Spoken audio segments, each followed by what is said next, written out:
Oh, it popped up all of a sudden. Wow. I was wondering. The screen really filled up. Yeah.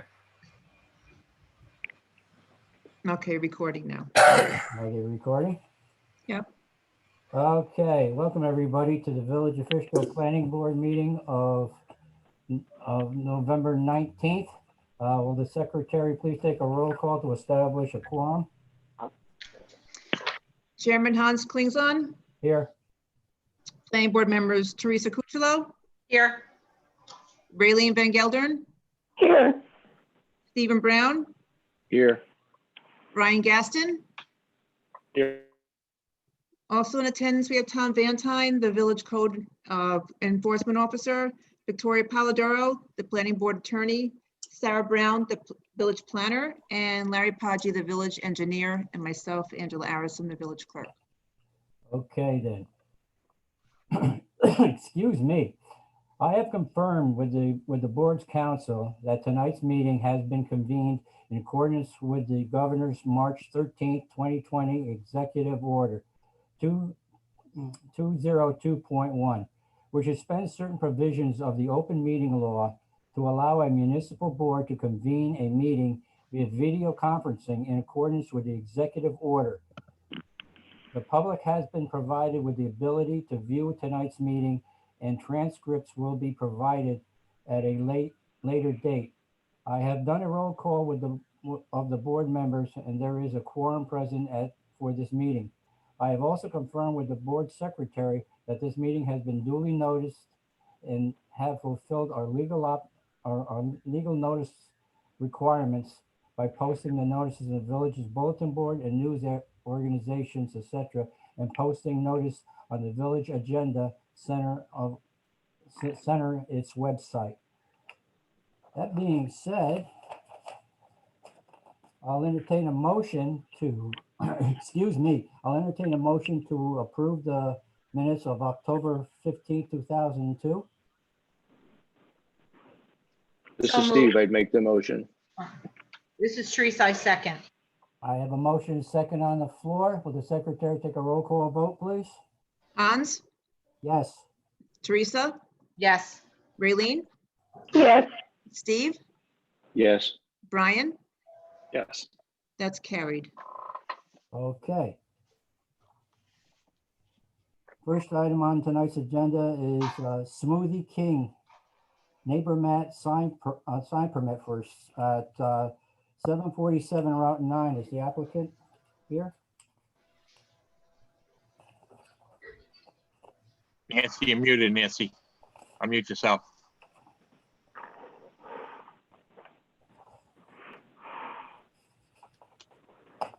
She's not muted, but her sound is not working. Is your sound on, Nancy? The volume?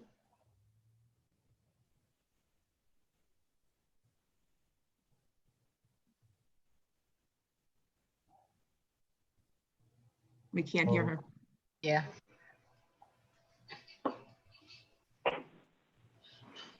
She's still connecting. I think she's having a problem. Up there. Yeah. Yeah, I don't know what's going on. Our internet me- is unstable too. For Yeah, some now you've muted yourself. Nancy, unmute Mr. yourself. Chairman. Mr. Chairman, if you want to bypass this, you represent both the Smoothie King and Neighbor Mart, so you might want to go to agenda item 3 if you'd like, which is El Figlios. Okay. All right, so we'll go to that and hope that we can get the smoothie situation straightened out. Let's go to Figlio sign permit, 992 Main Street. Is the applicant, please come forward and address the board? That's me, Scott Rosenberg. And you wish to? Put up a beautiful sign. Okay. We only allow beautiful signs, so. I know.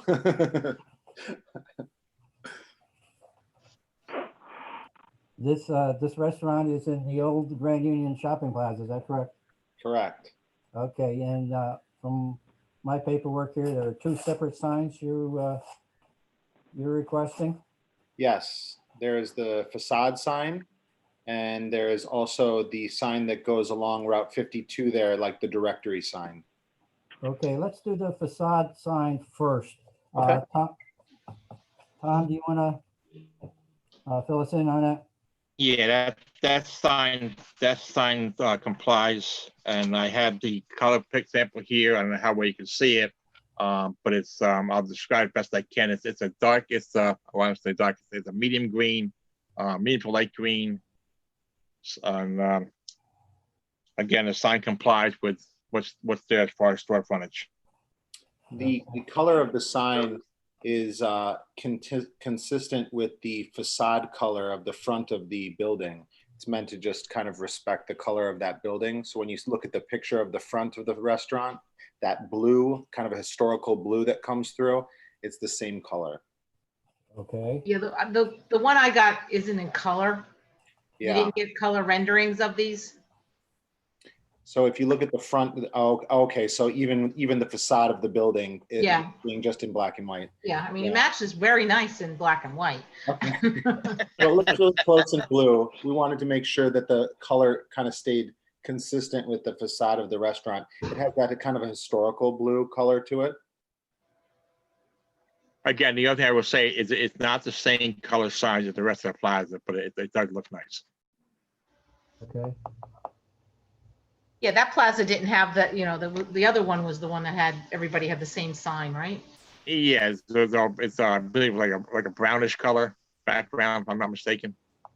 Correct. It's more of a maroon. The directory Oh, I'm sign sorry. is closer I'm closer to 52. That's staying consistent with that maroon color. So Oh, that sign, that second sign there is going to stay in the same color as everyone else's. Teresa, comments? Well, we're talking about the facade sign only. yeah, what's the thing in the middle? That is a logo. That is a build out logo that will just illuminate at night, kind of a low white. And the only part that will actually illuminate is the actual etching of the logo of the restaurant. So it's not, I made sure that it was kind of a quiet light, that it wasn't as bright as per se, let's say the T-Mobile sign that's 2 doors down from me. It's not as electrifying white. And Yeah, yeah. okay. Steve, I don't have any questions, Hans. Brian, No questions. no questions? Raylene, you on there? No questions. Okay, then I'll entertain a motion. This is for the facade sign only now. I'll entertain a motion. This is Brian. I make a motion to approve the facade sign. Do I have a second? Traylene, I'll second. Okay, I have a motion second on the floor. Will the secretary please take a roll call vote? Hans, Yes? Teresa, Yes, Raylene, Yes. Steve, Yes. Brian, Yes. that's carried. Okay, motion carried. Next one would be the sign on Route 52 there, Tom. Yeah, this is the freestanding sign with the inner side shingle that the other tenants have. And it would be it fits in the little spot there, right? Correct? I'm sorry? It's the same size as all the other signs in that, Correct, yes, yes. and what about the color on this one? The color stays consistent with all the other names in the in that sign collection. It'll stay that kind of maroon burgundy color. So they'll all be the same. Okay. Thank you. Teresa, no, I don't have any questions. That one's good. Steve? And I looked up the color online, the Benjamin Moore Providence Blue. Oh, It's nice. okay. Steve, I'm fine. I'm fine with that sign. Mm-hmm. okay. Brian, Yeah, it looks good. Raylene? Okay. Okay. Sign consent, I'll entertain a motion for the sign on 52. I move to accept the sign at 992 Main Street for the restaurant that I cannot pronounce. For the highway sign, or the sign closest to the road. Do I have I a second second? that. Brian, second.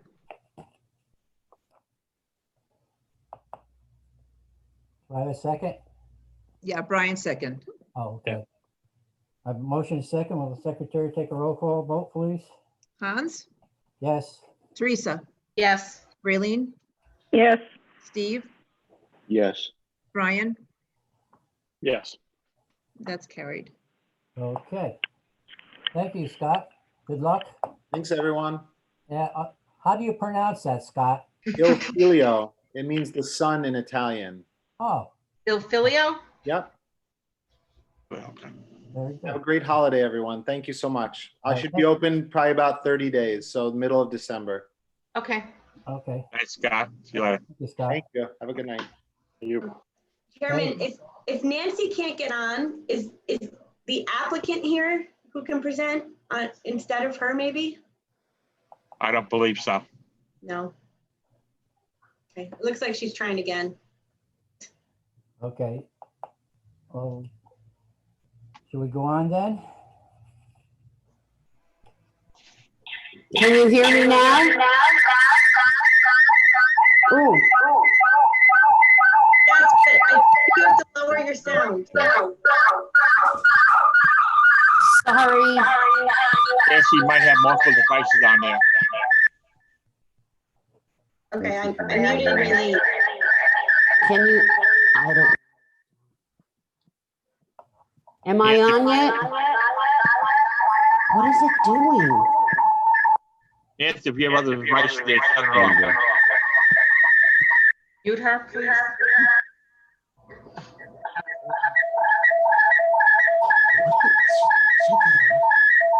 It is. I'm muting you right now.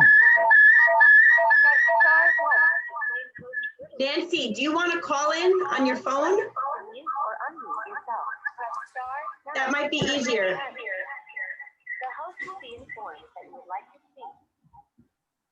Can you hear me now? There you go. There you go. Okay, All right. Ooh, Let's try to get through this here. We have two signs here, is that correct? Turn it down. I can't hear him. yeah, something's gotta be fixed with this. It's not working. Can you call in? Yes, give me the number. Okay. What number can I call? You know what? I'm gonna email it to you, but let me see if I still have your email.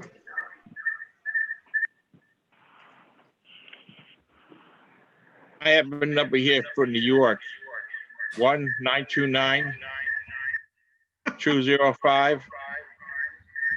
1-929-205-6099. Number you're talking on. That's the number I'm on. Oh, Do you have your computer on too? Oh, Yes. oh, turn That's- your If you have your computer computer off. on, shut your computer off. Okay, how's that? Better. That's Much better. Okay, the computer's off. Okay. Okay, we have two signs here. One is a building mounted sign. And the other one is a monument sign. Do you wanna go over this, Tom? The building sign first? The Wait, neighbor, the wait. neighbor march sign? yeah, which, are we doing Smoothie King? Is that where we're back to? We're doing the smoothie sign here. Okay. Okay, let's do Smoothie King first, okay. That is a building mounted sign, which is one of the signs they want. The other sign is a freestanding sign. Go to the building mounted sign first, that's fine. Let's do we'll do the building mounted sign first. Okay, and that sign complies. That, just so everybody knows, this Smoothie King is taking the place of the southbound Dunkin' Donuts. They used to be next to Shell Station, in between the Shell Station and the Fishkill Elementary School. Give you some bearings. Okay, is a lit sign, is that correct? I'm sorry? It's a lit sign? It's a lit sign, yes. Okay, I believe it's backlit. okay. Do you have the color renditions? I do. Hang on one second.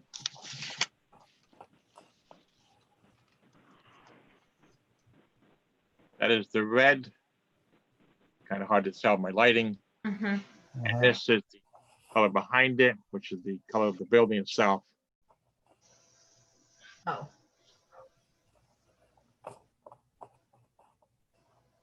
Is Nancy, is the applicant still with us?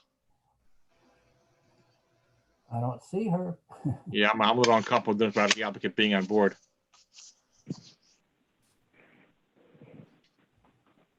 Yeah, I don't know where she Nancy, went. I would suggest we move on to the next applicant. yeah, we'll do that. Maybe Nancy can come in on the phone and somebody could advise her to turn the computer off completely. Okay, so the next item on the agenda would be 6 Broad Street for a grocery sign permit. Is the applicant with us? He was. Right here. There you go. Okay. And how do you pronounce that? Shivai Groceries. Okay. And this would be the old ice cream shop, is that correct, on Broad Yes. Street? Yeah, frozen berries, yes. Okay, Tom, because we're gonna do the building mounted sign first. Okay, well, they're actually both building mounted. One faces onto, well, at an angle onto Broad Street. The other one faces out towards Route 9. You tell me which one you want to do first. Let's do the one that's facing Route 9, Okay, that's the sign over the 3 windows. correct? If you were to follow in the parking lot where Domino's Pizza is, you will see this in the back there against the old frozen berries, and the sign does comply. Okay. Do we have a color rendition, Tom? Unfortunately, I do not. Do the applicant have the color sample with them? Raj, you have the color samples? Yes, I can show that if I can hold on 1 second.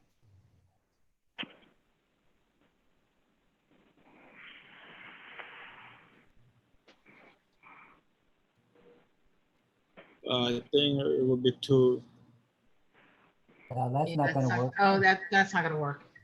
No, because the camera won't take that with too much light. No. Just tilt it back a little bit. You bring it up, tilt it back. Sure. Let me tilt it back. Let me try now. No. No, tilt the color back a little bit. The application had color pictures in it at least. Yeah, Yeah, I noticed that. unfortunately, I don't bring the color sample with me. I apologize for that. Do you remember what it looked like? It's sort of pinkish? There's like a pinkish circle around the edge of it, yes. Yeah. The white background. Oh, wait, does it have color? Yeah, there's color in the email. Yeah. Teresa? And Tom, you said it fit the sizing and all that? It's compliant? Yes, yeah. Okay. No, I don't have any comments. Steve? No, I saw it in the email. I'm trying to locate it again, but yeah, I have it. It's no, it's fine. It's kind of a There you white go. background with looks like green. I dark shared my green screen, lettering. everyone, and it's on there, if you can see it. Yeah, there we go. There you go. That's what I was looking at on the email. Okay. Yeah, No, it's actually a white background with black and pink colored fonts. Okay. Okay. Steve? Yeah, that looks fine to me. Okay, Brian? Brian? Yeah, it looks good. Okay. Raylene? It's okay. Okay. We'll be voting on this sign only at this time. I'll entertain a motion.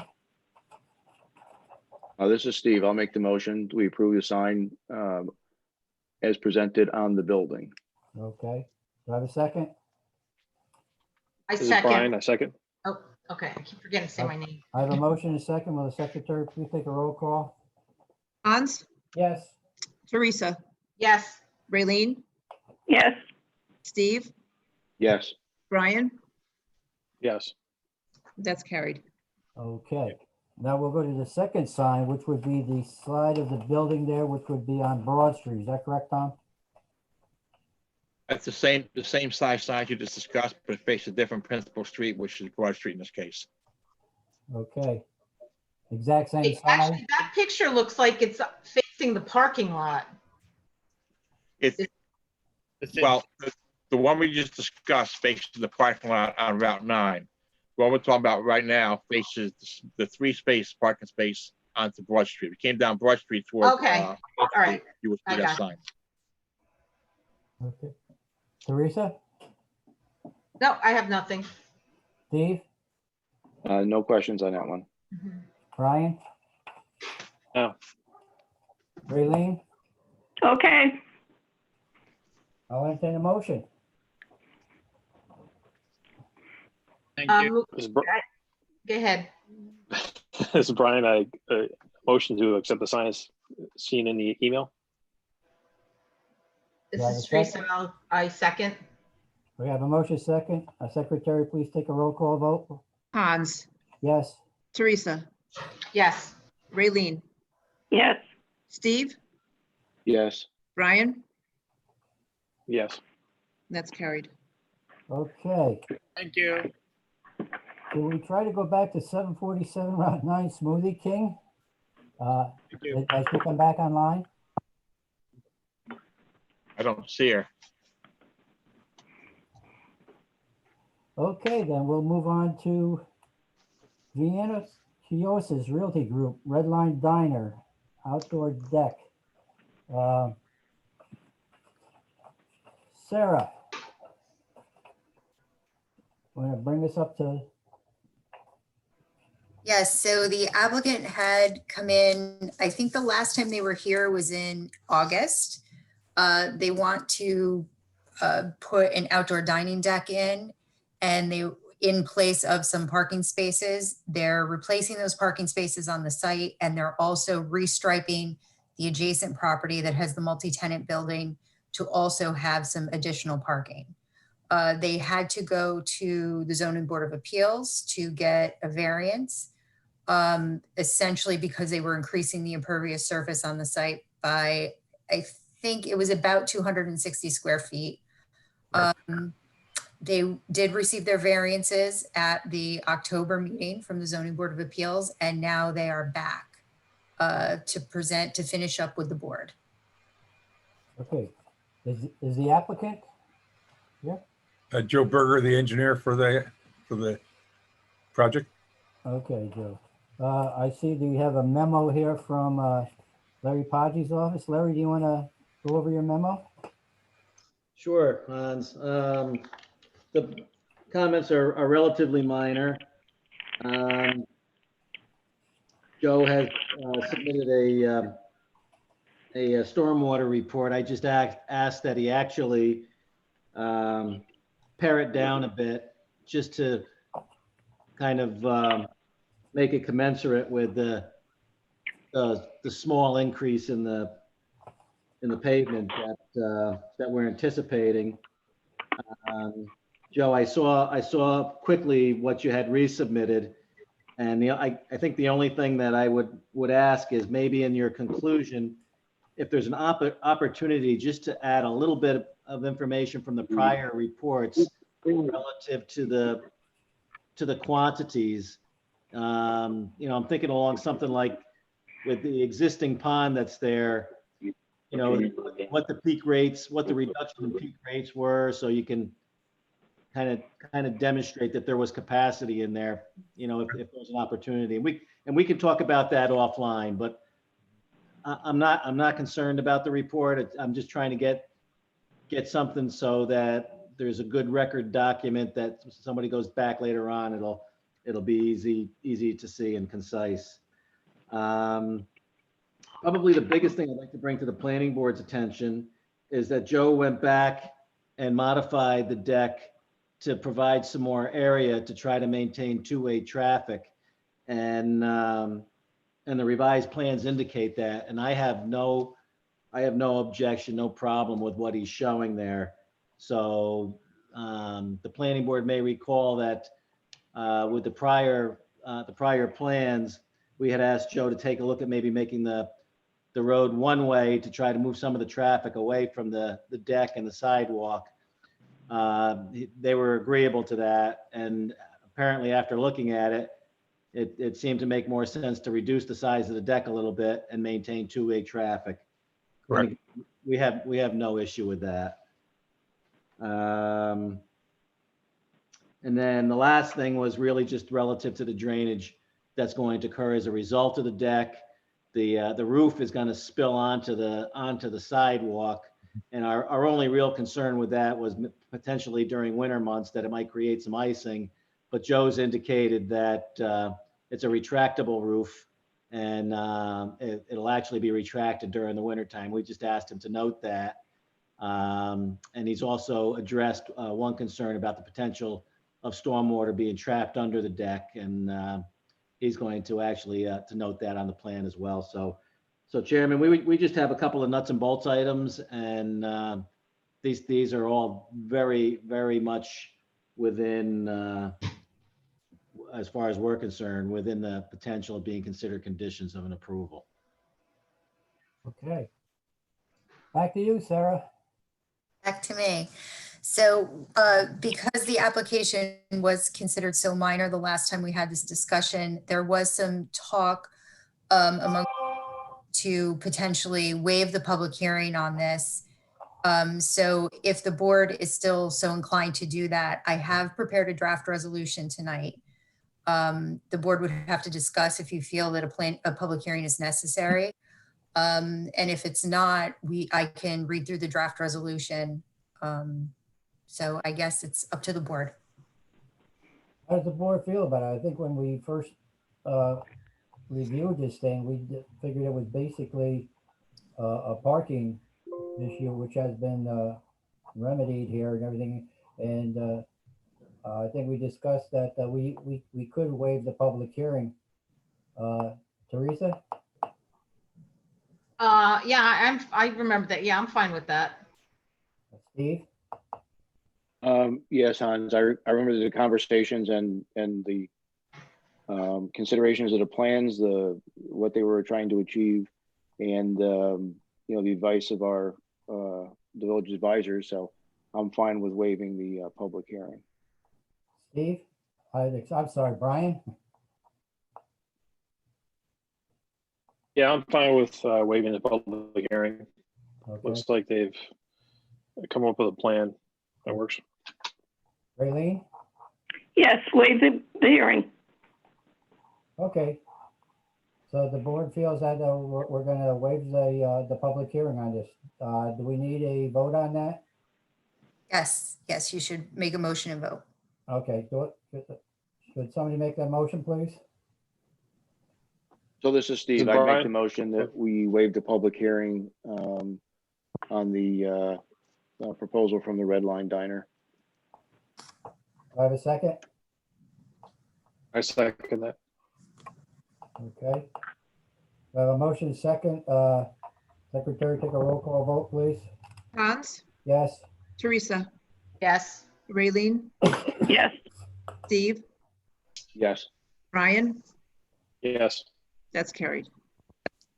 Okay, so I did provide the board with a draft resolution. I will skim over it now for you.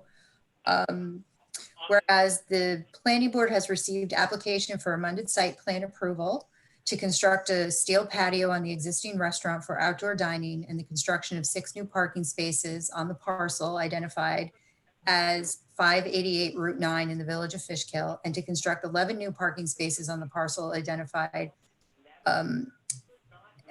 as 584 Route 9 in the village of Fishkill. Whereas the Zoning Board of Appeals and the Planning Board are the only involved agencies and determined that an uncoordinated seeker review would be performed. And whereas the proposed action received the required variances from the Zoning Board of Appeals.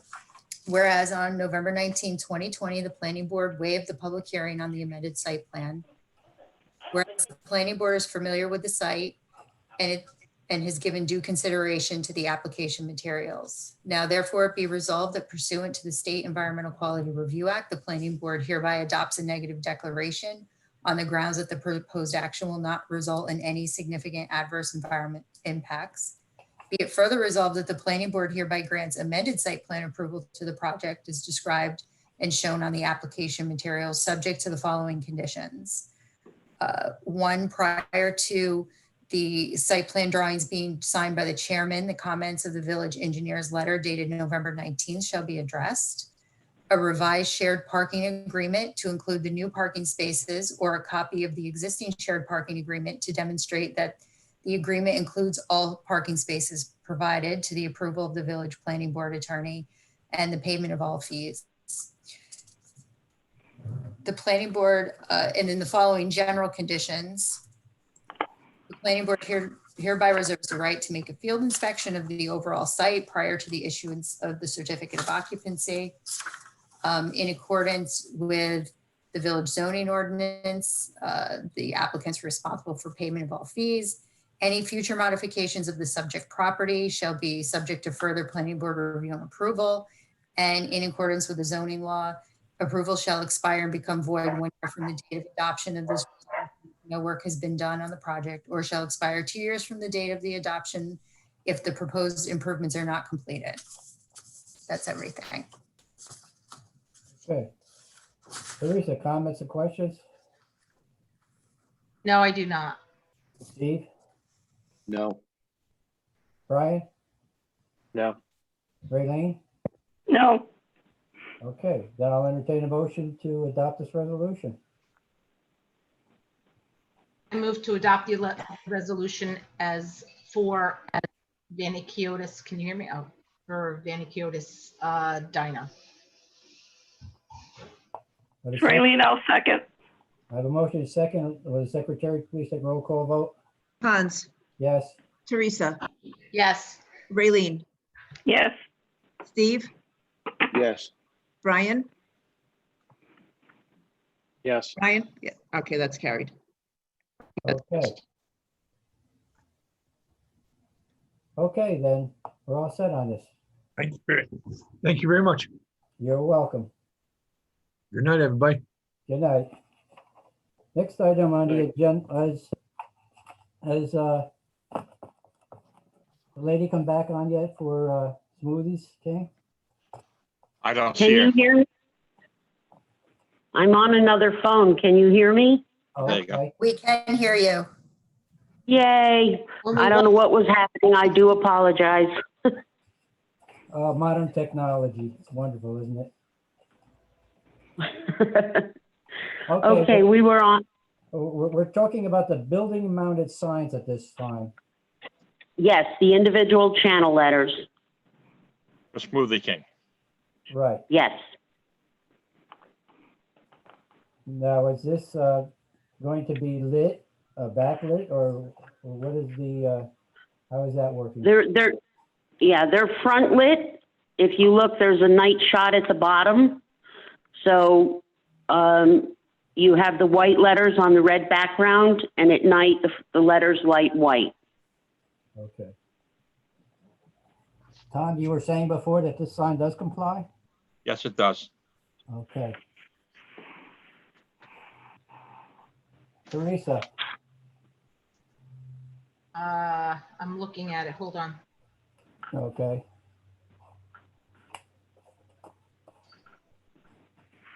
Things open. So on the, which one are we doing? I'm sorry, we're doing the Building mounted sign. building mounted, okay. Okay. And that's just red? Oh, That looks. Okay, red I to don't me. have any questions. Okay, Steve, I have no questions on the sign. Brian, No questions. Raylene? No questions. Okay, I'll entertain a motion. This is the building mounted sign only we're discussing now. I have a motion. This is Brian. I make a motion to approve the building mounting Smoothie King sign. Do I have a second? This This is is Teresa. Steve, I'll second. Okay, I have a motion second. Secretary, take a roll call vote, please. Hans, Yes. Teresa, Yes. Raylene, Yes. Steve, Yes, Brian, Yes. that's carried. Okay, now the second sign would be on the monument. Tom? Yes, Mr. Chairman, that's the freestanding two-face sign, and it's on the existing pylon sign you all approved some years back for the gas station. It takes the place of the Dunkin' Donuts sign on that location. Is it bigger or smaller than Dunkin' Donuts sign, or same size? I believe it's the same size, actually. Okay, Nancy, am I correct, or is it smaller? Yes, no, it's the same size. They just pull the panels out and re-letter them. Okay, thank you. and the colors are the same colors as the building mounted sign? Red background, white letters. Okay. Let's see, Teresa, Nope, no questions. Steve, no questions, Hans. Brian, No questions. Raylene? No questions. Okay, I'll entertain a motion to approve this sign. Move to accept the highway sign for Smoothie King as per application. Got a second? Raylene, I'll I'll second. it. Okay. Secretary, I have a motion second. Will the secretary take a roll call vote, please? Hans, Yes. Teresa, Yes. Raylene, Yes. Steve, Yes, Brian, Yes. that's carried. Okay, you're all set then. Okay, that's on Smoothie King, and then we have Neighbor Mart. Is that next? I don't That's have anything on Neighbor Mart. I just have Smoothie King. Mr. Chairman, you No, they checked. were all, That was the Broad Street one, right? The Chevet Groceries? No, there's a second application for 747 Route 9. It should have been with the application for Smoothie King, the same Yes. building. Okay, do we have? Yes. I didn't get it. You don't have the application? Nope. I just got Smoothie King. Was it the same time? Did you send it in the same email, Angie? Probably so. Yeah. Nope. Not 100% sure they were sent the same time. Wait, maybe, is this one? Nope, this is Chave. Does anyone have it that they can put it on the screen? no. It's the only Raylene, one I don't have it. Yeah, No, I don't- I received I don't see Smoothie it. King, but Do we nothing have that? else on that. I don't have that one either. I don't know if I got that one. it Really? was, if I can, it was the same thing. It was a matching set doing channel letters, the same height. And it was Neighbor Mart with their logo in white and green, same thing, channel letters. They were Yeah. all sent at the same time with checks. Along with the files. Yeah, I have the application here. It was, I received it with the Smoothie King application. Yes. Can you put it up on the screen for us? I don't have the capability. I don't know if Nancy can, well, Nancy, you know you're on the phone, right, Nancy?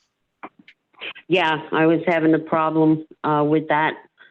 Okay, well, I can do the best I can here. Let me see Nancy. how. Yes. I was gonna suggest if you email it to Sarah, then we can pull it up on the screen in a minute. Okay, what's the email address? I don't know, well, I can't scan it. I'm not on a work computer. I'm at home, so I only have the drawing.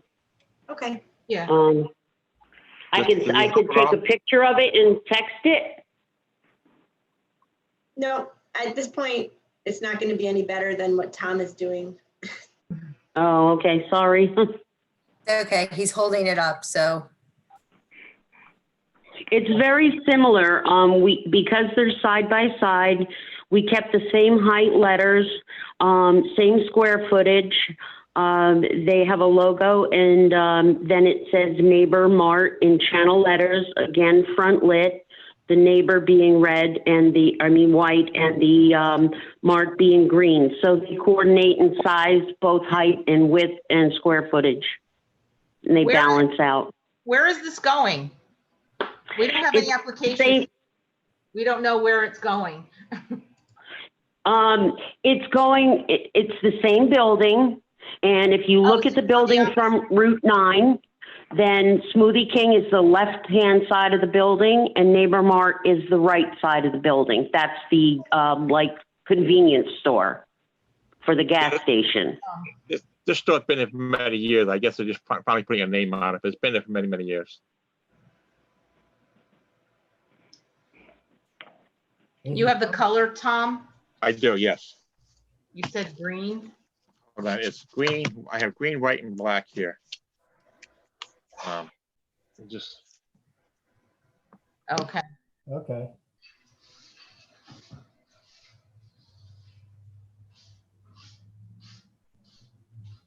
Teresa?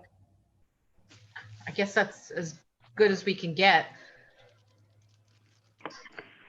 Yeah, a little unconventional, but I don't really see a problem here as long as we have the color renditions that Tom just put up. Steve?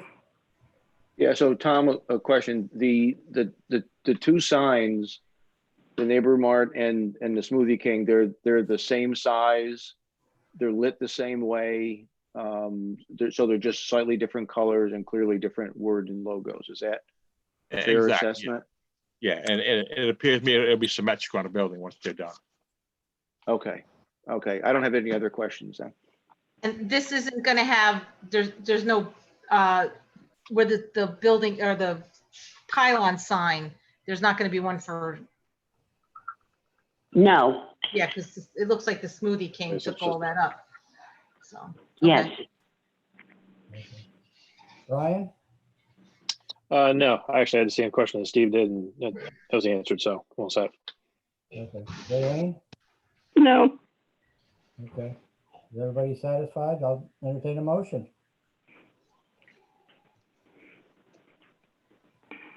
Brian, I'll make a motion to accept.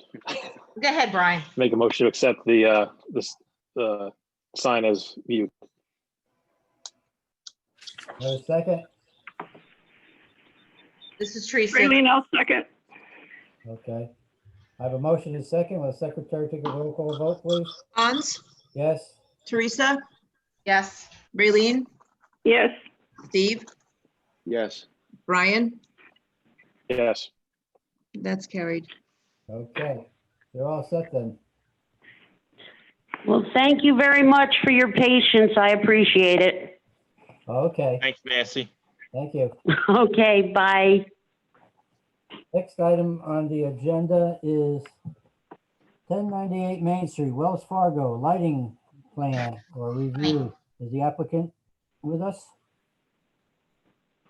Yeah, it's Josh Wagner from GMR. I did the lighting designs for both sites, actually. Why do you want to revise the lighting? Sure. Where is this all going to be? Is this going to be the lighting on the main building? Is it going to be on the drive-throughs or what? Sure. Yeah. So New York has a state statute that ATMs have to be lit to a specific level.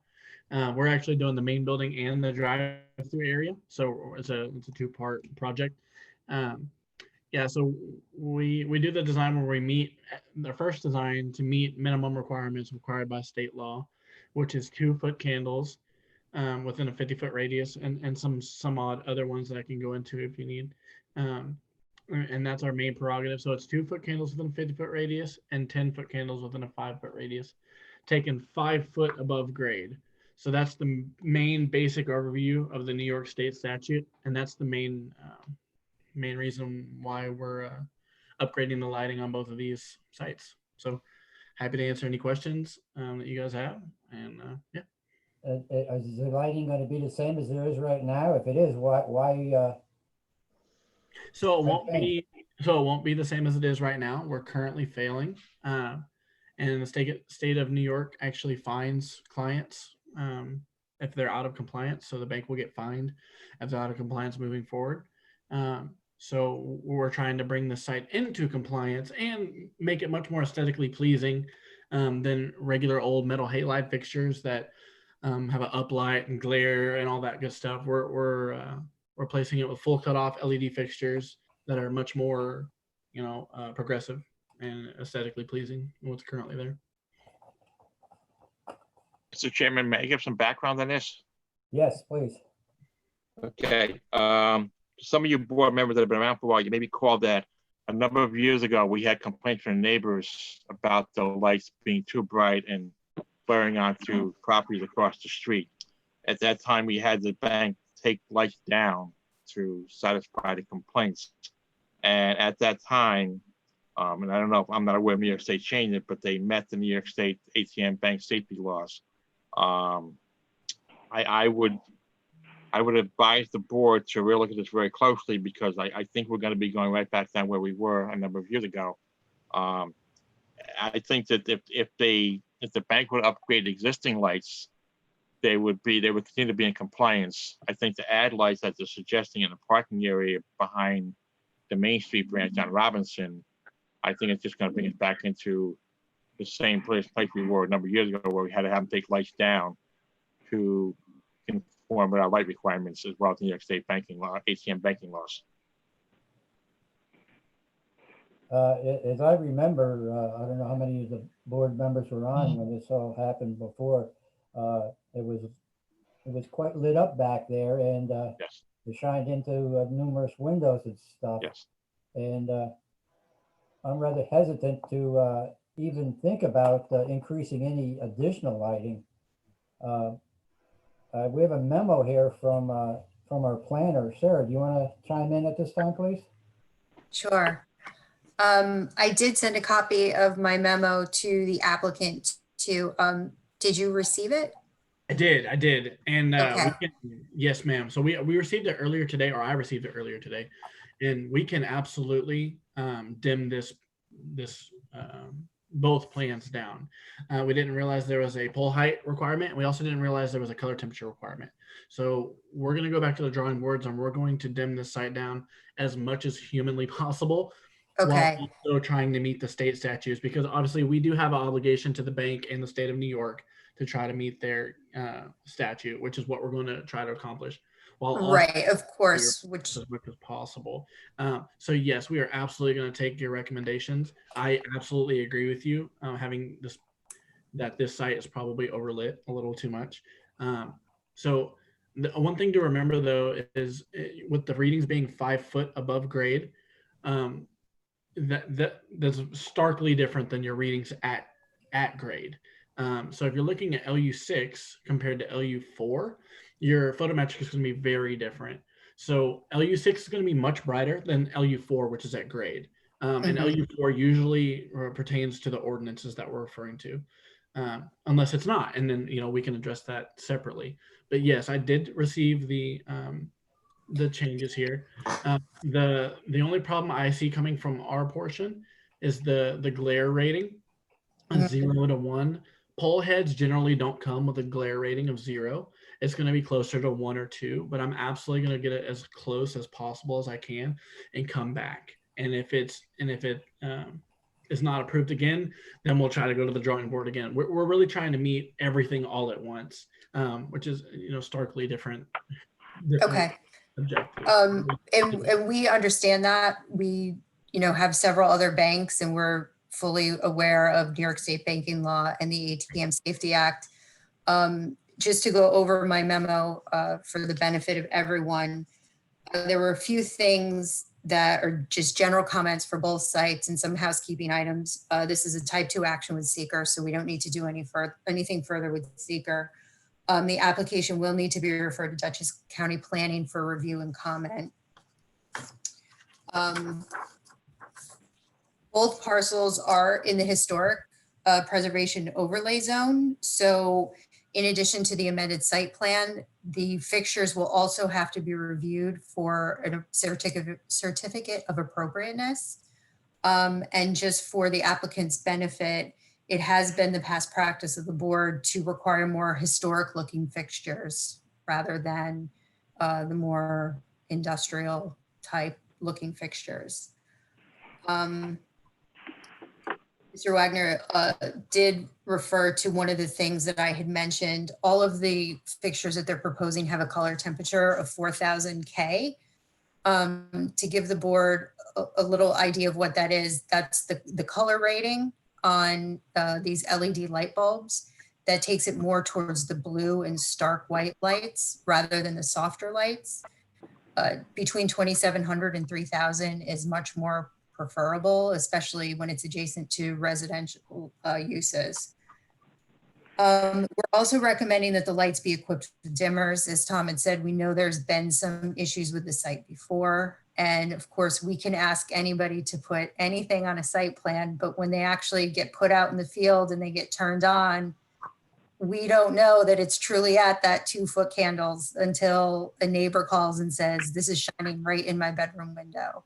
So I would like to touch on that if I can for a moment. The Okay. dimmer. So as you know, the New York state law, we can't put dimmers on fixtures inside the compliance area affecting compliance.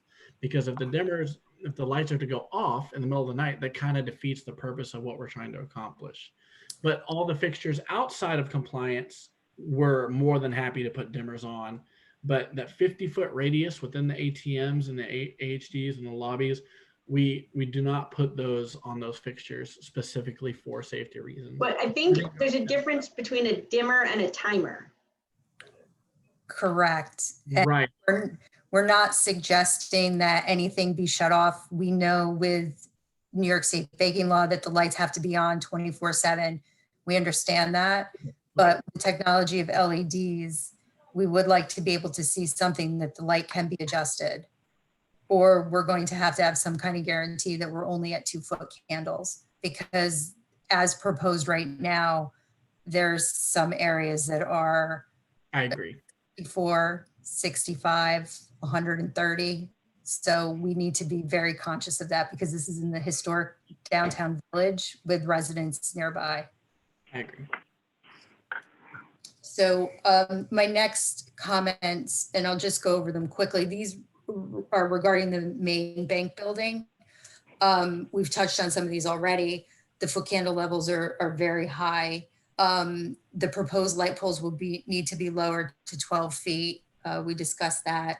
And we're asking for a lower backlight and glare rating from these, so we don't get as much shine from behind the light and as much glare coming off of them.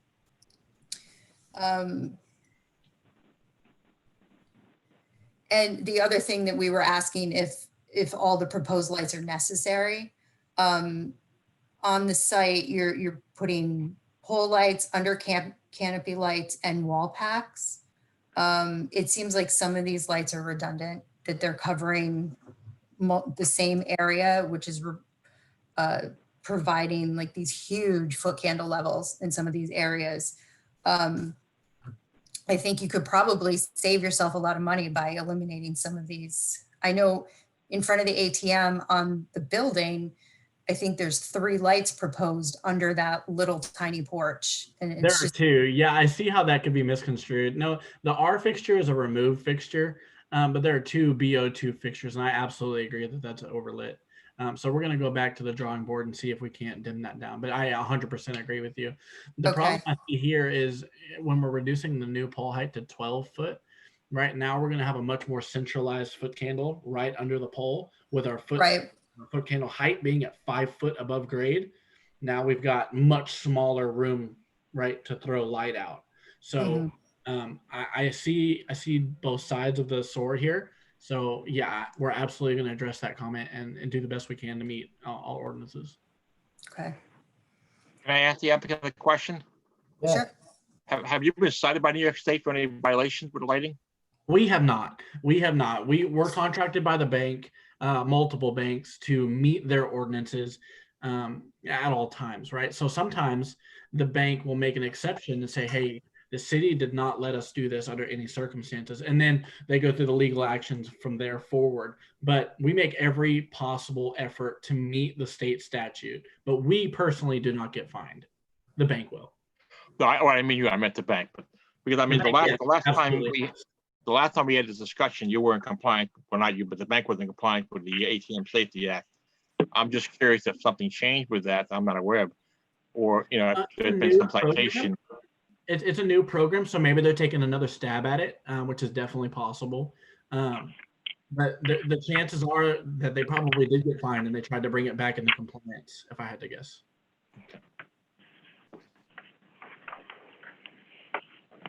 Okay, then you've got some work to do there. We do. We absolutely do. Sarah, I know that we're going to be reviewing our lighting codes and things in the first month or two of 2021. Do you see any problems that might arise where we should maybe postpone this thing until the village updates their lighting codes? It sounds like the applicant is willing to comply with what we are actually putting in the code. Some of these requirements that I have in here are already in our code, but the color temperature provision is not, but it sounds like they're going to try to comply with that. So yeah, we're going to do I'm our comfortable with that.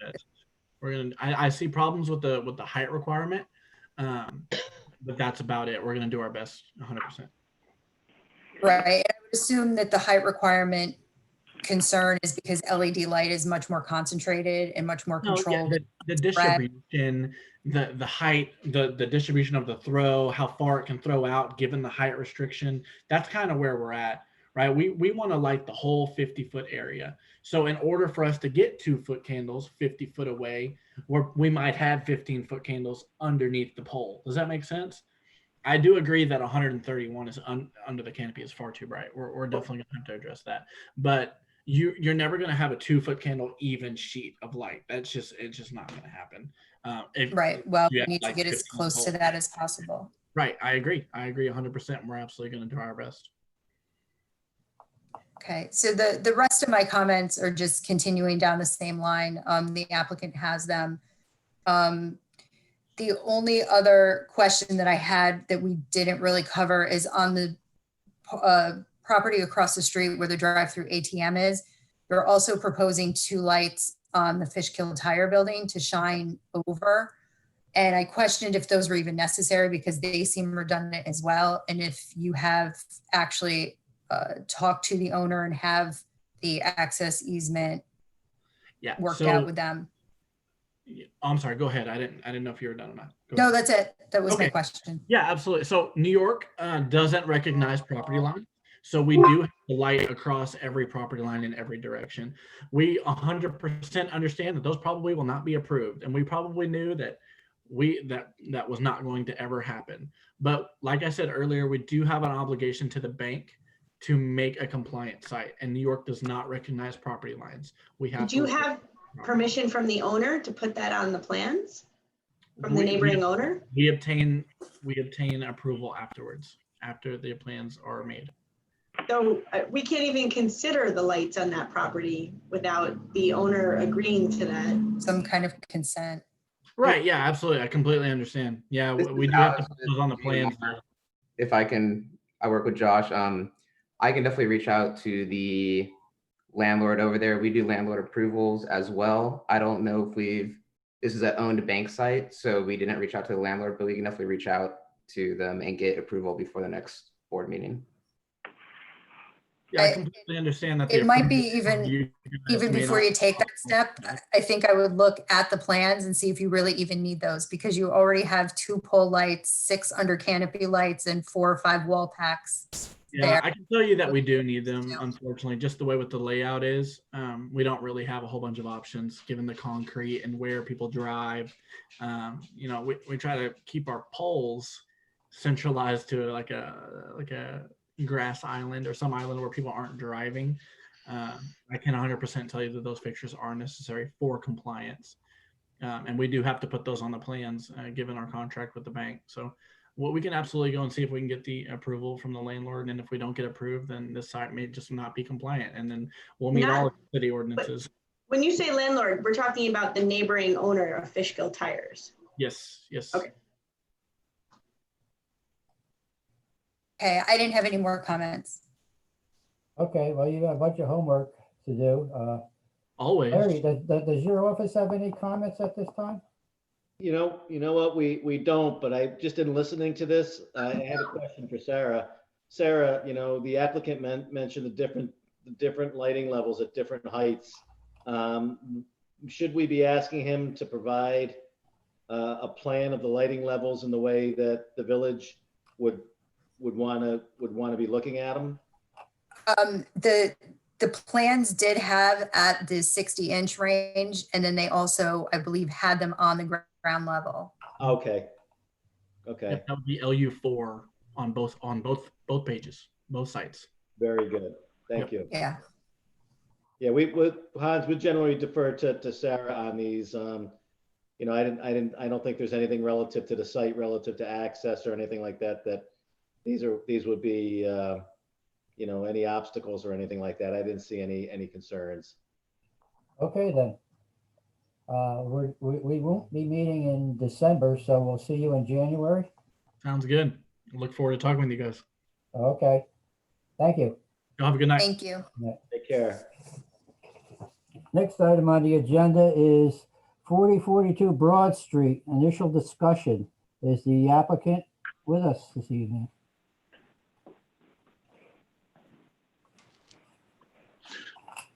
Hans, it's Keith Schofield from Liska McCormick and Boris Architects in Poughkeepsie.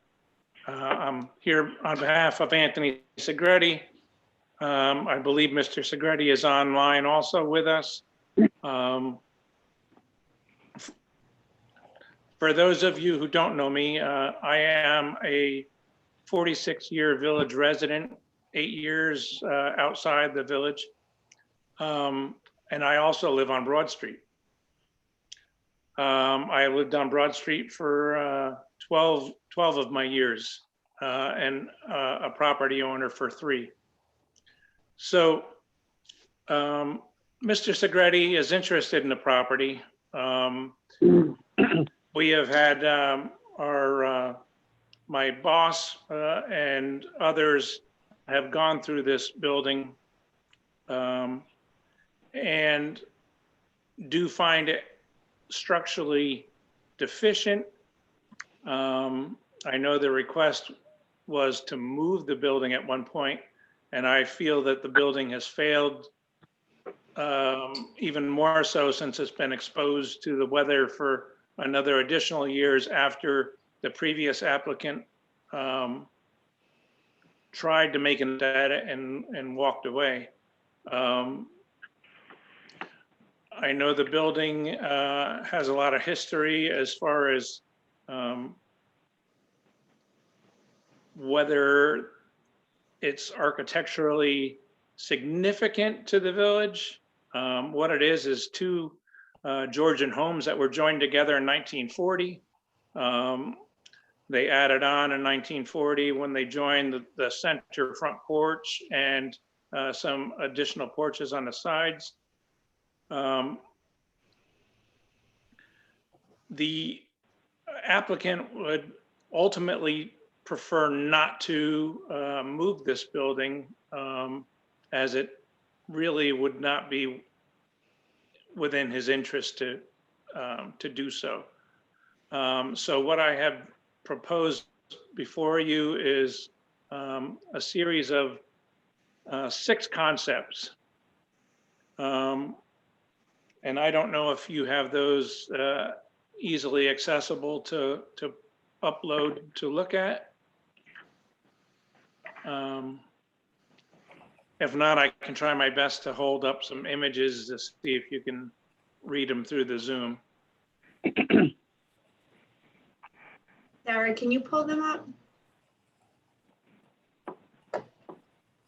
Yes, I am trying to do it right now. While Sarah's doing that, I'll remind the board that there was a lot of discussion about this project. And we anticipated that the building may not be able to be saved. The applicant had every intention of moving it, but we thought even while being moved, it might not survive. And so a restrictive covenant was filed on this property as a condition of approval.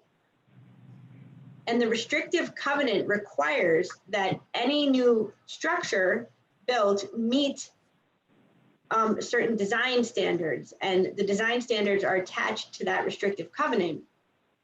And so the question I have, for the board is, as you're reviewing these designs, you really need to decide whether this matches the restrictive covenant. And I can pull that up in a minute. Arguably, garage doors and these dormers are inconsistent with that. And Keith, have you looked at the restrictive covenant? I have not, but I'm familiar with hearsay that goes on with it. Okay.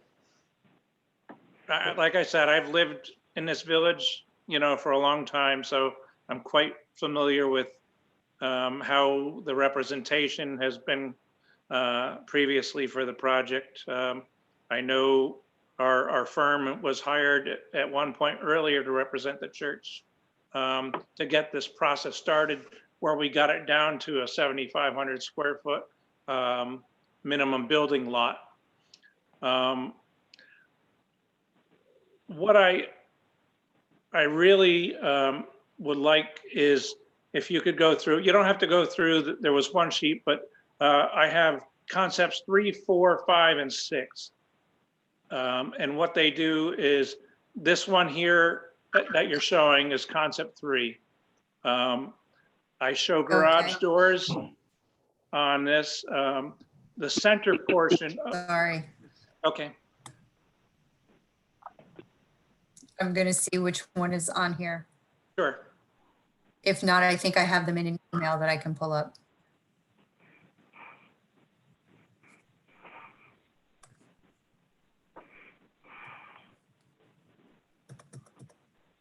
Okay, this says number 6. 6, yep. So, you're just missing 4 and 5 somewhere in there, but they're very similar. Concept 3 was the one with the garages that made the most sense if that was an acceptable route. And my reasoning behind it is, one, yes, the building is old. Yes, the 2 former homes are of Georgian architecture. The most similar that you will be able to find of those 2 residents are actually on Robinson Street, numbers 5 and 7. And you can almost envision those 2 being put together and somehow melded into what's kind of on Broad Street now. My reasoning that I took and made the one with the garage doors, I kept the center of the residence as carrying on the character of the existing building that's there, and then providing the garage doors. And the reason why I did that is because I find it very important that we not have a bunch of cars being stacked up either out on the street or into some sort of parking lot. And if this is a 2-family home, we're basically accommodating 2 cars per residence. And the garage allows 1 car to be off the street, which is out of sight, and then it leaves 1 car to be left in the driveway. And we all know how close the residence is to Broad Street. So it makes it a challenge if we're going to have a 2-family residence and then all of a sudden a little parking lot next to it with at least 4 cars parked in that. And we all know also that you get to the front of this building and the site drops off drastically towards the church parking lot in the rear. So there's a definite challenge, I think, that I'm trying to overcome by adding the doors. But if you find the other 3 ones, we can just briefly look at those. Because I like them all, but I'm thinking the most practical one is the one with the garage door. So again, while Sarah's pulling them up, I'll just read it. The restrictive covenant says that the replacement historic structure, so contemplating a replacement structure, shall match the dimensions and appearance of the current historic structure as set forth on the plans attached. So that's what the planning board required when you approved the demolition and removal permit, and that is what now is filed in the office of the county clerk as a restriction that runs with the property. So I just want you to keep that in mind as you're looking at the different layouts. So this is concept number 4. Is this the one that you were looking for, or was it a different number? No, so there's 4 and 5. So basically the difference is on this one from concept 3 is I removed the garage doors. So concepts 4, 5, and 6 are just different variations of basically how I would interpret the existing structure. The number 6 being the closest because it allows for a shed roof on the left side and a separate gable in the same direction as the main roof on the right side.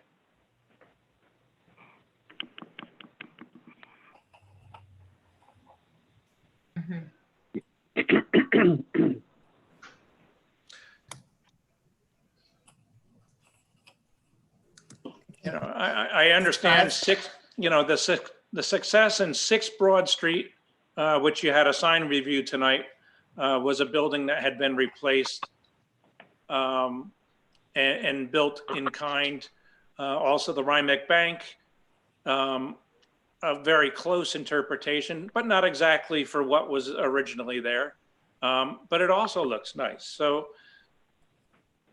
I think to build an exact replication of what is currently there, I think you're doing yourself a disservice and the residents of the street a disservice, because it really is not the most attractive building in the world, in my opinion.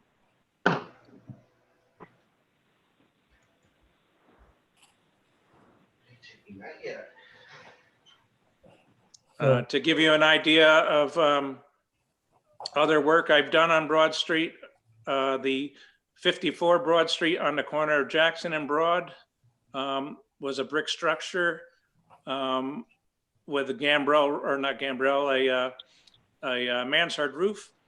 And there's no way to match or replicate that. So we took it a different direction and I made it look like a carriage house to the side. Certainly fit in very well. I know there was concern. I also did my own house on the corner of Broad and Cary, and I have not heard anything negative about it. So I do have a little bit of confidence that I'm trying to improve what everybody wishes to be improved at this location. Mr. Chairman, can I report on the engineering meeting yesterday? Sure. Okay. Yesterday afternoon, I met with Peter Solella, who has worked with us in other projects in the village, including the Red House at 6 Broad. So he has a history of helping us with historic structures. And he apologized on a report in time, but he had a family medical emergency today, so he got derailed on that. But basically, what he reported yesterday was that the 2 wings on the left and right-hand side are not part of the original structure. The front porch is not part of the original structure. He's not overly convinced that the shed section in the rear is part of the overall structure either. In addition, he found the roof was needed to be complete repair. So he did agree that you can move the main house. Now, what that comes down to is moving 4 walls with no roof, and the floor deck would have to be replaced as well. The actual structure surviving, if you will, would also need some repairs before moving it. So essentially, you'd be moving, again, a rectangular box without a roof. I think we all agree it needs new siding. You'd have to be sheetrocking the interior walls. So you would, when you got done moving what was left to be moved, you would never know it was moved because it would be covered up once it was relocated with new outside shingles and new interior sheetrock. And there conceivably would not have to be a porch because the porch was not part of the original structure, nor would the 2 wings be involved in that. The wing on the right hand side you face it was built sometime in the 1950s. The wing on the left-hand side was built probably sometime in the mid to late 40s. So the only historical significance is the main house. And again, the roof is not going to survive the move, obviously. So Victoria's absolutely right. There's a deed restriction. We have to adhere to that. But I think we need to look at whether it's cost effective, because the engineer said it's not. Is it cost effective to require the house to be moved from point A to point B, as opposed to just requiring them to replicate the house at the new location? And again, I'll have a written report from him hopefully by the middle of next week. Okay, as far as that moving or demolishing goes, that would be up to the village board, the governing board, because they would be the ones that would have to issue a demolition permit. Well, yeah, but I would assume that one looks to you for a referral of some sort. Right. I tend to agree with what you had to say there, Tom. I mean, you know, it's just deteriorating as the time goes by. My concern, as far as all these nice pictures and everything goes, my personal preference is concept number 6, because it's got the little wings on each end of the building, which would replicate what in a way is there, the little porches off to the side of each other. The garage, no, I you know, if we're going to go along with what has to be replicated, the garages are absolutely no. Again, this is my personal opinion. Legally, where do we stand? What has to be done legally that we cannot deviate from what has already been done on this project, Victoria? So, right now, I believe that there was already a demolition permit issued for the movement of the house. But if you were switching to purely a knockdown, we may just need to redo that permit. There are some pretty basic plans on file that they need to adhere to, and it has to do with the dimensions. So, you know, 4 windows on the top, it had the 2 wings on the side. I can send this around to all the board members.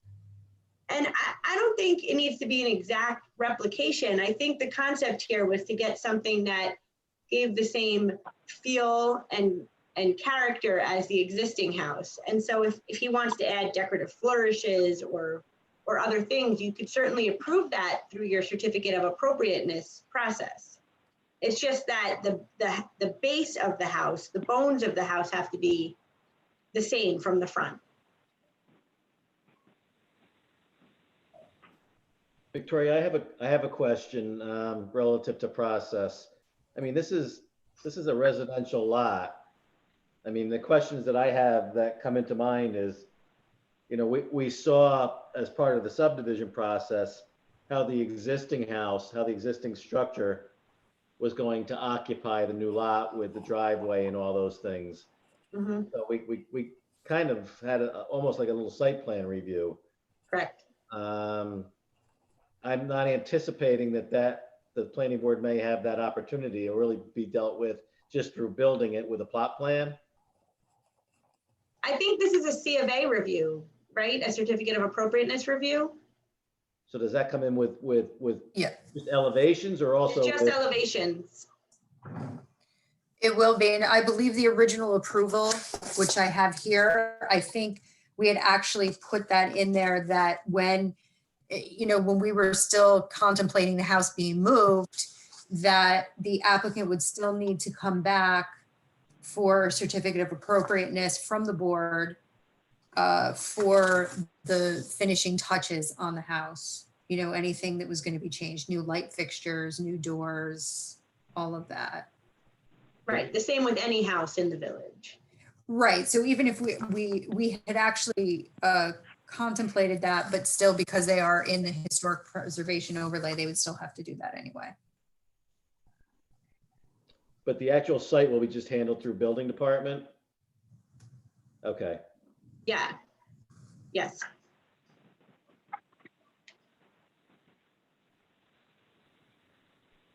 Let's get some input from the board. Teresa, how do you feel on this? I feel that we have to follow the provisions and that what you said, number 6 was the closest one. I mean, unfortunately, true, what Keith says is true with having off-site parking, off-street parking, or, it would help with the garage and all that, but that's not really something that we can, like our hands are somewhat tied here. Could you put a garage on the side or on the back so that it doesn't change the facade? I think it's possible. Again, it's a steep drop off, so having a small lot it's going to be a quick downward direction, and then if there's maneuvering room to tuck in the sides, one on each side maybe, but the existing house has 3 front doors, and I'm basically looking at trying to go with 2 front doors. That's the other difference. I'm still maintaining 4 small windows. I'm increasing the headroom to a legal code height on the 2nd floor. So the proportions are similar. It's just slightly taller in stature. But instead of on the wings that I'm showing there, instead of a door on each side, I'm having, I was just looking to install a window.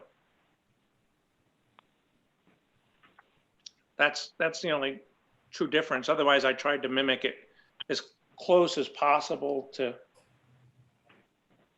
that would make sense. But yeah, the parking is definitely a problem. If you go, let's see, if this is 46 Broad Street is a prime example of, what you're going to have with all these cars.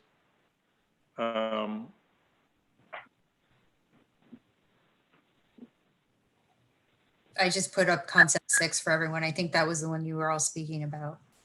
Correct. I don't know if you can see this for me, but this is the photo of the existing. Yeah, we can Raise it up, Keith. Raise it up a little bit. There you go. Is that visible or is it a? I mean, it'd be nice if could you put it a little closer to your camera? Does that work? Just move it over a little bit. Just center it a little bit, Keith. Go left or? Left. My right, your left. Yeah, it's going. You're almost There there. you go. Keep going. Yeah, there you go. Good. Okay.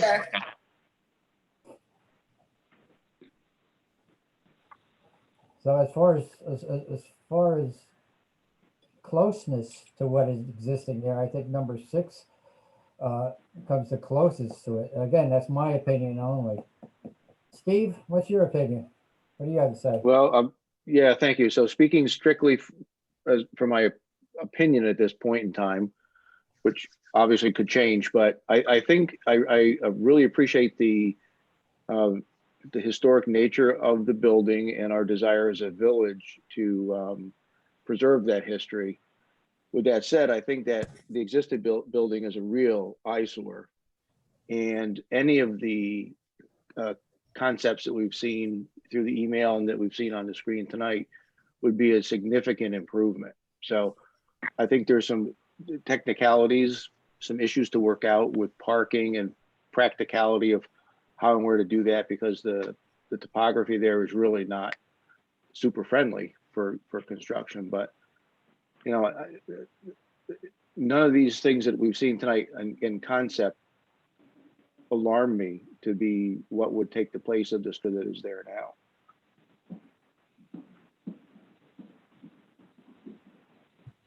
Brian? What's your thoughts? Yes, and I agree with what the others have said.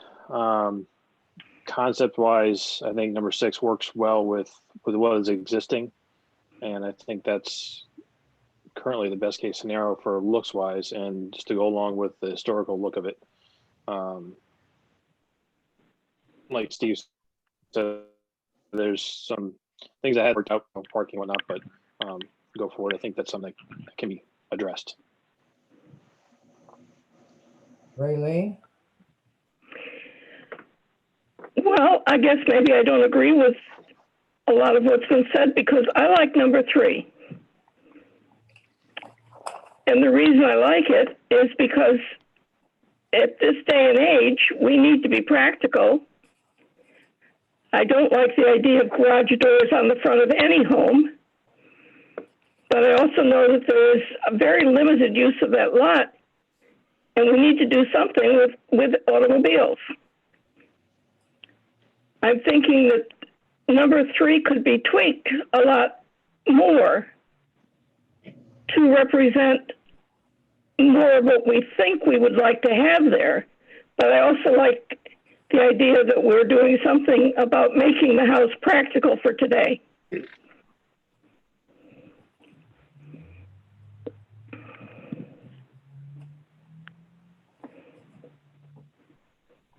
Keith, on number 3, Yes, would that be 1 car garage on each side? In other words, correct. That's correct. okay, could you look at the fact as if we went with number 6? Could you look and see if you could put a 1 car garage not attached? I don't think there's enough room on the site for a separate garage facility. I think if we were not to put something, I know I've always been an opponent of having garage doors face the street, but I also, and on my own home, have a door that faces the street. And that's also because I'm on a small lot. But I can see if I can work something where we go down the slope and try and tuck it underneath. Again, it's a challenge. And I think if we were to be allowed to have a garage door up front, we would certainly make it so it would not be just a cheap door. It would have to have some richness to it, and street appeal. And even with number 6, or I'm sorry, number 3, I would also probably consider putting a side light or something with the front door, you know, to just make it look more attractive. To go through the process, granted, we'll be happy to take whatever your opinions are. My personal opinion, aside from Anthony, is just I would hate to shoot ourselves in the foot and do something that's not tasteful for the village. If these elevations, are they the same width as the existing house? Go ahead one more time, Tom. These elevations we're looking at tonight, are they the same width as the current house? I don't have an exact measurement. I scaled it off an aerial, so if I'm within 1 or 2 feet, I think I'm close. Okay. You know, Keith, this is Steve Brown. I think I agree in the concept. My house is on a corner lot, I think similar to yours, and I have garage doors facing the side street, but not off of the front of the house. Correct. And you can aesthetically make the garage doors look really nice. I've had 2-car garages in most of the houses I've owned. And the garage door is usually open and the garage is full of stuff other than a car. Well, So I mean, okay. that we can't control, right? Well, I think since this is a property that is owned by Mr. Segretti and will be leased out to tenants, that he can have a landlord stipulation that the garage cannot be used for storage. And I think that solves that whole issue. Okay. Because otherwise he's in, or the tenant would be in non-conformance with his agreement with the owner. Okay. So I think to go back, I suppose I have several of these I like better than others, but none of these I would find offensive on that site. I understand. I completely do, because everybody on the street has a garage that's normally set back, and the driveway runs past their house to get to the garage. Again, I'm not a fan of the door up front, but I think it's more practical and more a necessity at this point to alleviate future problems that could come about. But again, I'll go whatever way that you guys decide. Yeah. Okay. Keith, this is Brian Gaston. Just looking at the concepts here, if we're looking to mimic the current status and the current design of the structure, but still add the addition of a garage, would it be possible to put a garage on that concept 6 just so you maintain the look of the existing structure, but add a garage to it, on the first floor? Not to go against all the concepts you have there, but just to. I'm not really sure how that would work. I think just because the lot is so small, we're really tight. Gotcha. Well, this is Raylene. This is just a preliminary drawing.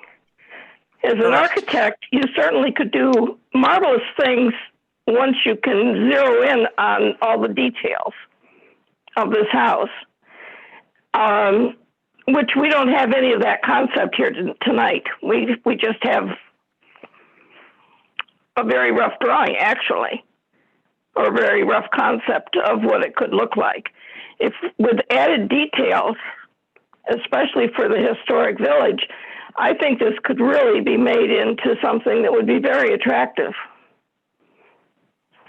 I agree.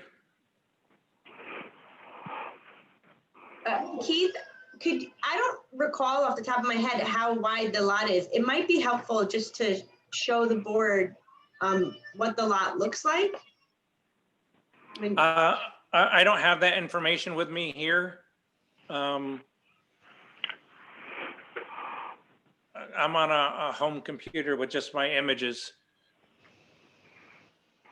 Well, how about we go this direction here? Let's tackle one problem at a time. The first problem is the movement of the building or the demolition of the building. How does the board feel? Does the board feel that we should pursue what has already been established, is that the building has to be moved? Or should we go along with the lines that says, hey, that's sort of like ridiculous, but to stipulate there that as much of the materials that are in the old structure would be reused into the new structure. And then once we get past that, then we can give Keith an idea of which design to come back with. As far as my personal opinion is, I would like to see if he can do something with number 6, which does a darn good job of replicating what is there.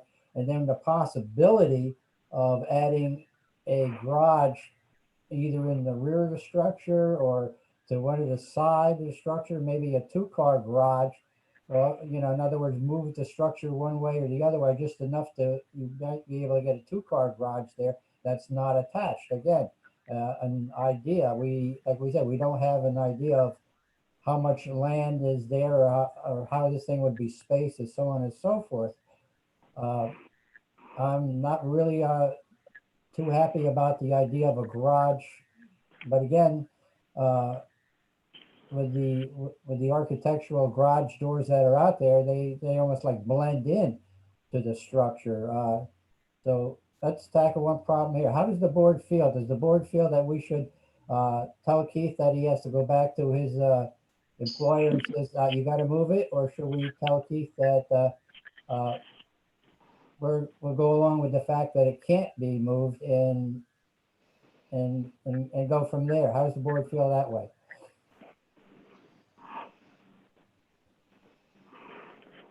It's Teresa. I mean, I see that, walk past that building every day when I walk my dog, and I'm amazed that it's still standing. So I don't have a problem with the replication of it and not the actual moving of it. This is Steve. I agree with that. Ryan? I agree as well. Just to the age of the building and the current structure, moving it would be a challenge. Okay. Raylene? I think if we can save it, that's one thing. I just don't have the faith that it's going to hold together once you start moving it. So you're tending to go along the lines of not moving it, but replicating it.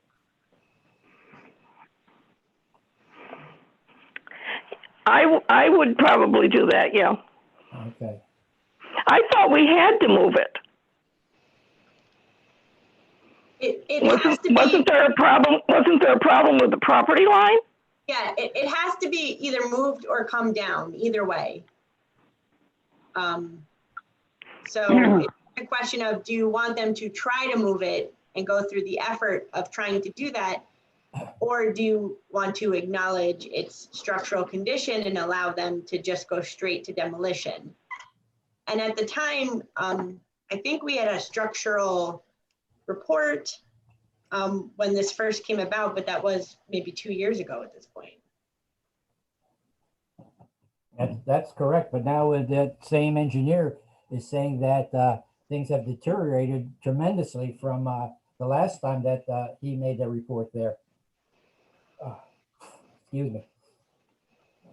Hans, this is Keith Gullery. Can you hear me? Hans? Yes. This is Keith Gullery, President of the Trustees from the church. How are you? Fine. How are you, sir?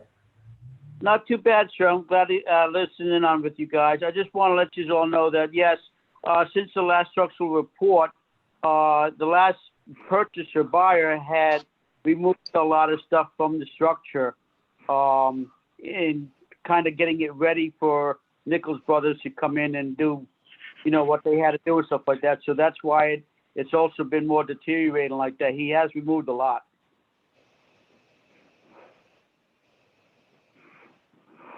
Okay, then. So, Victoria, how do we go about this? Do we go to a vote here? Well, so all that's, correct me if I'm wrong, but all that's been submitted are elevations. If we're changing the demolition permit, then I think there needs to be an application for that, right? Right. But I think if you give the applicant guidance on, you know, what elevation you're leaning towards, or giving him guidance on what to look into, then he'll be able to work on that for the next meeting, as well as, I mean, you guys can take a vote on what your recommendation would be, but I just don't think you have the application to vote on formally. We have no application at all tonight. There's no application. Right. Which application? We have no applications. Right. But I'm not saying that that we should have a vote tonight saying that tear it down rather than move it. what I'm trying to get is the board's opinion as to how does the board feel? Does the board feel that it should be moved, or we all sort of agree with it that it's going to fall apart once it starts to move because of the deterioration and the recommendations also of the engineer that we hired back before then. So I might be wrong here, but I think the entire board feels that it should be taken down and then replicated. With that being said, that gives Keith a way to go here, and then might put in an application, and I would like to see in that application two renderings, one with the garage doors or one without the garage doors, or possibly outside garage or something to that effect. And then come back to us in January or in February, whichever, is convenient for Keith. Got a lot of work ahead of you with the holidays and everything too. So because I know you're going to need measurements and everything else to that effect. How does the board feel that way? Raylene, Teresa? I agree. And what you said, do it if you, I know that's Keith, so easy. Just draw as many things as you want. You can, yeah, I mean, I personally like 6 because it's the closest to it. But if we can combine maybe a garage in the back or making it look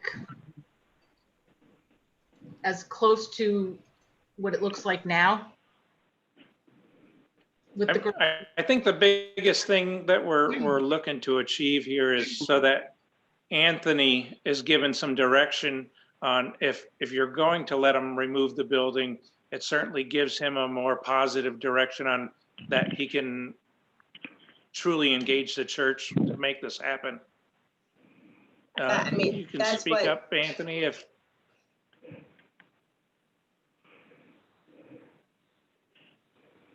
What was that last part? Anthony. Oh. I just want to know if Anthony has something to say on. Well, you can go back to Anthony and tell her I said that a straw poll of the board tends to agree that it should come down rather than be moved. But also that going along with what the village is going in the past about, that anything that's tore down that's usable would have to be reused in the new structure also.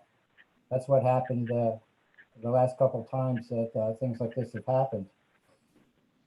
Does the board agree with that statement? Teresa? No, I don't. Doesn't seem practical to reuse crappy stuff to build a new house if you're going to build a new house. No, I think the intent of the code, the village code, is that we would the developer and myself would pick out salvageable, if you will, portions of the building and incorporate that either around the fireplace or as box exposed beams, things like that, door frames, things like that. We're not. I don't think we're intended to use that as structural members. Just basically ornamental. Right. I think what would be helpful when you come back with your plans is to take a look at the deed restriction and just to make your argument as to why what you're proposing meets it, and tell the board why it's consistent or why the board should allow for additional flourishes or whatever, so you can make your argument. Victoria, you think it'd be helpful if they cite the house on a site plan also to give the board a better?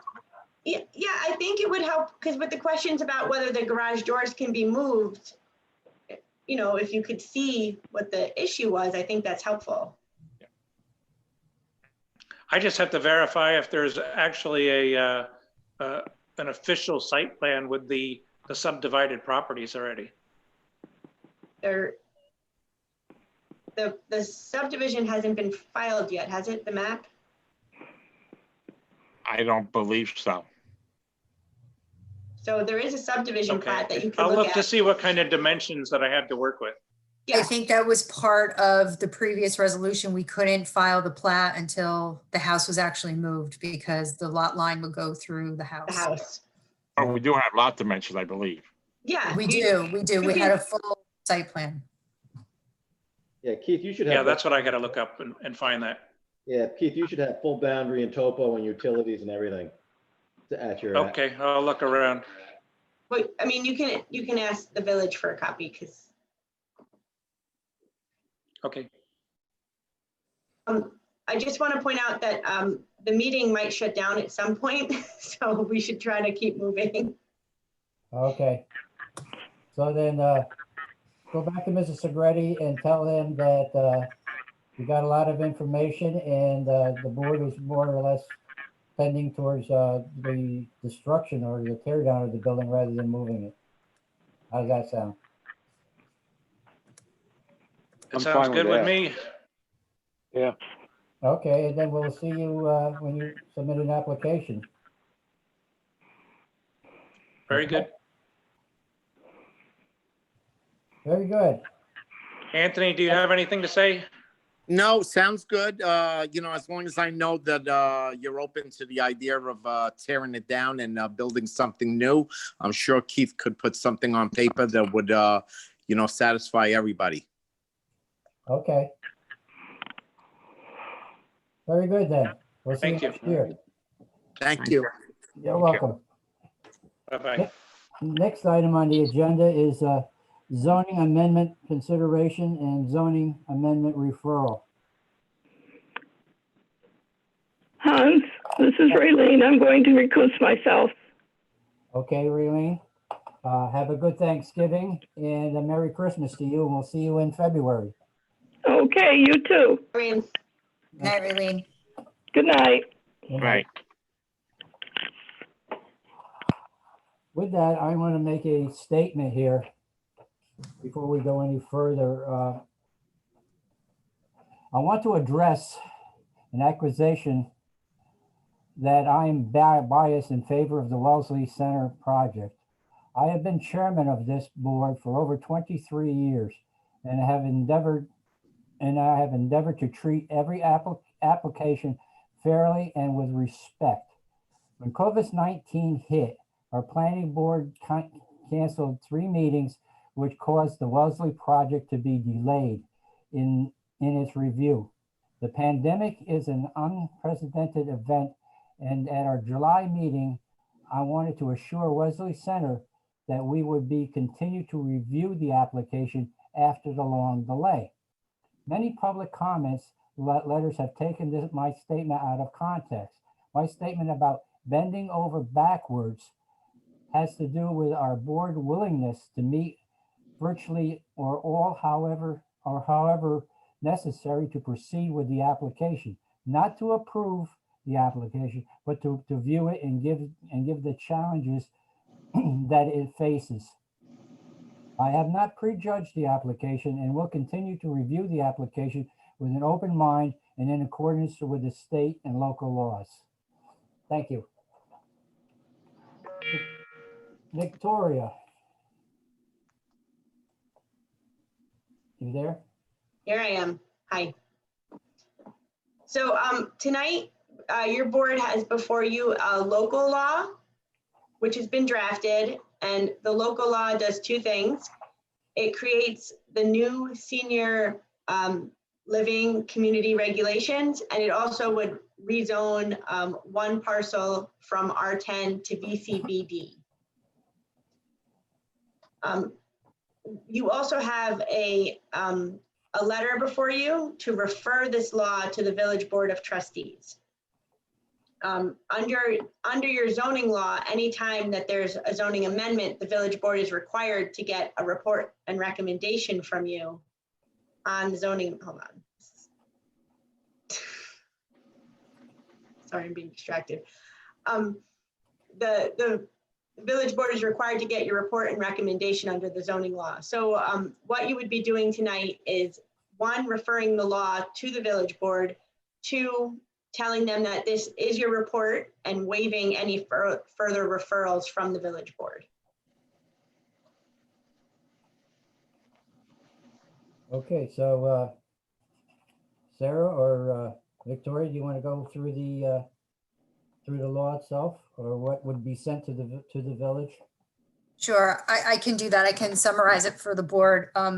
As you know, I had circulated the text amendments to you last week, so you've had plenty of time to look at them. And if at any point anybody has a question, you can just stop me and we'll go over it. The first section is 17163. This is an existing section, and actually this portion doesn't have to do with the Wesley Center. It was just something we were going to clean up in the code because we were looking at senior uses. And we used to call them convalescent or nursing homes. Those terms are kind of outdated at this point from a zoning aspect. So we were just going to update the language to be assisted living facility or residential health care facility. We wanted the code to be more clear when we do see senior uses coming in, so we have distinctive different ones. All it did to that section was it actually changed the name. So the next section would be 17165.7, which would be senior living community. And it's to establish and encourage the provision of housing opportunities for elderly residents who do not require nursing or alternate care homes. It does make some findings there for the board, but basically what it does is it makes senior living communities a special permit use, subject to the following requirements: that the senior housing be part of a mixed use project or standalone development, that there's a minimum land area of 3.5 contiguous acres, that there's a minimum lot frontage of 225 feet along a New York State or county highway, that the access to the senior housing development shall be located on a state or county highway, and it can be provided through a shared access road through an easement or a covenant. The senior living community would have a maximum density of 25 units per acre. The building height would not exceed 3 stories or 40 feet unless it was set back from the state or county highway. And for every 50 feet, there would be an additional 1 foot of height, but it could not exceed 4 stories or 46 feet. The site must be served by central sewer and water. The maximum cumulative building footprints for all structures would have to be 38,000 square feet. The senior housing units shall be available for sale or lease and may be designed to provide living, recreational, dining, nutrition, and health-related support facilities.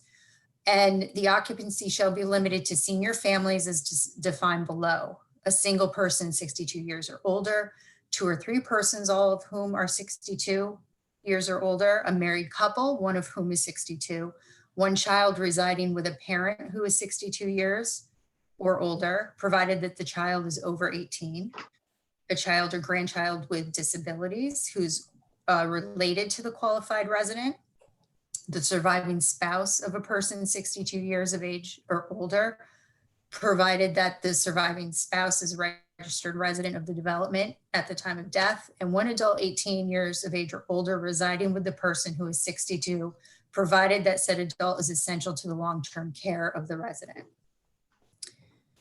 There's also a temporary occupancy provision that the surviving child of the 62-year-old person could continue to live there for 6 months following the death of the qualifying person. Guests would be allowed.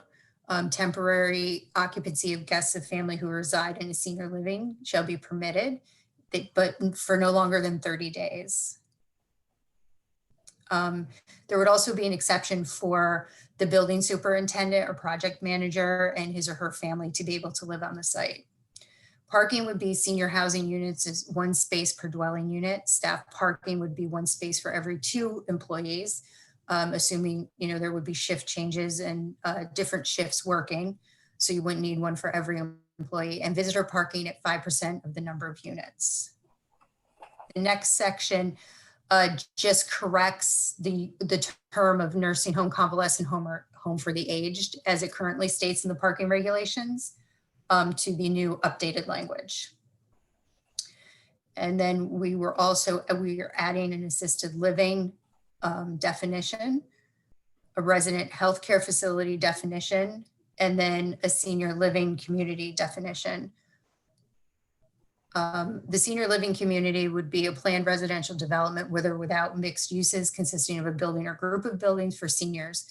These buildings may contain multifamily dwellings, two-family duplex dwelling units, single-family cottages, or a mixture of these dwelling unit types, or accommodations with shared common areas offering universal design features and adaptability for all physical abilities. Senior living communities may serve as a residence for seniors who can live independently, but may offer services such as food, social service, referral consultation, housekeeping assistance, and limited outside services such as beauticians and physical therapists, visiting physicians. Senior living communities shall not include residential healthcare facilities or assisted living facilities, which are separately regulated by New York State. And that would be all of the language that is proposed. Okay. I'm going to bring up the letter just so everyone on the board can see it. And then if everyone agrees, it would be a motion to authorize the chairman to sign the letter.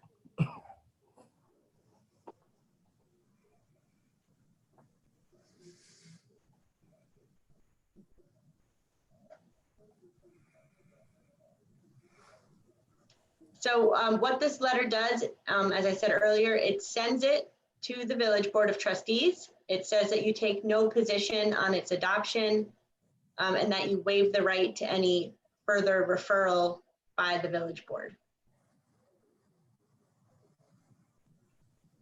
I think that says it all. We normally in the past have just referred, we looked at it and says, fine, now it's whatever the village, the governing board has to make the next move onto it. And I think that they should go ahead and make the next move without any pros or cons, I think we should definitely stay neutral on this the way we have in past projects. Comments, Teresa? No. Steve? No, I'm fine. Brian? Brian, you there? We lose Brian? No, he's there. I'm here. Sorry, I was on mute. Ah. No comments. Okay, then, that being said, I'll entertain a motion. I move to send the letter to the mayor and have Hans sign it and send it to the mayor stating that the planning board takes no position on the adoption of the new local law.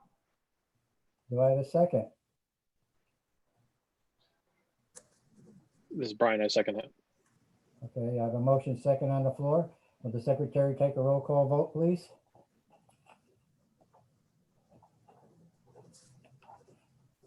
You're muted. Oh, you're muted, Angie. I'm sorry. Hans, Yes. Teresa, Yes. Steve, Yes. Brian, Yes. that's carried. Okay. That would be the last item on the agenda. At this time, we will not be meeting in December. I want to wish everybody a Merry Thanksgiving or good Thanksgiving, the way everything is, and a Merry Christmas. And I hope everybody just sort of stays safe. And we'll see you in January. Also, Grant Ackerley, are you with us still? You're muted. Grant, You're you're on muted, mute. Oh, there he is. Hello, everyone. Yeah, I'm here still. Hi. I'd like to introduce Grant. You still want to join us, Grant, after tonight's meeting? I'm on board. If you guys would accept me as an alternate, sure. Okay, at the next village board meeting, we'll send a recommendation to the village board to appoint you to an alternate member of the planning board. What? Appreciate that. Board. Does anybody else have any comments or question at this time? Teresa? Nope, not since they picked up my leaves today. or yesterday. Okay. Steve, I have nothing else, Hans. Brian? No, not right now. Okay. That being said, I'll entertain a motion to adjourn. So moved, it's Teresa. Second? Somebody, Second. come on. They usually don't last this long either, Grant. Okay. Not gonna lie, they have. I actually was at the last meeting. It was very, very short. So Okay, I have a motion second. on the Because I floor. was heading it. A roll call vote, please. Hans, Yes. Teresa, Yes. Steve, Yes. Brian, Yes. it's carried. Okay. Victoria, Sarah, Tom, Angie, and Larry, can you guys stay on for a couple more minutes? Sure. Sure. All right. So we